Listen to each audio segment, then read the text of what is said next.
The procedure she will be undergoing in the next week or so, there are two procedures. First is called a titanium cranioplasty, and I know some of you, if not all of you, will have seen a video that we released explaining some of that.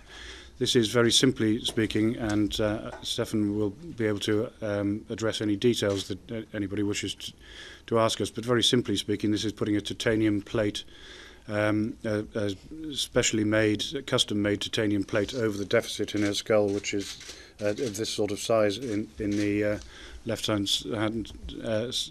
side of her skull. Clearly this is primarily to offer physical protection to her brain in the same way as a normal skull would.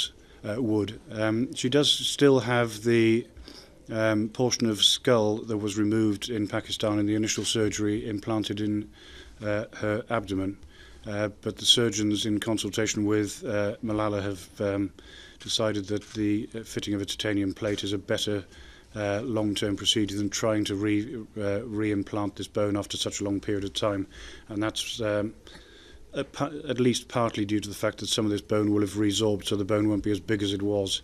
So instead of replanting the bone will be removed from under the skin in her stomach and cleaned up and sterilised and given to Malala, who wishes to keep it for as a memory, I guess.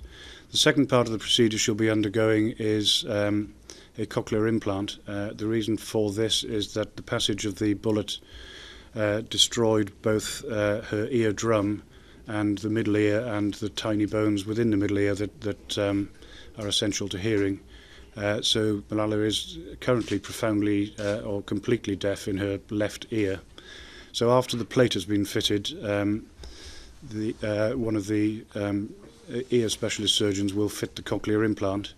Both of these procedures normally would take about 90 minutes.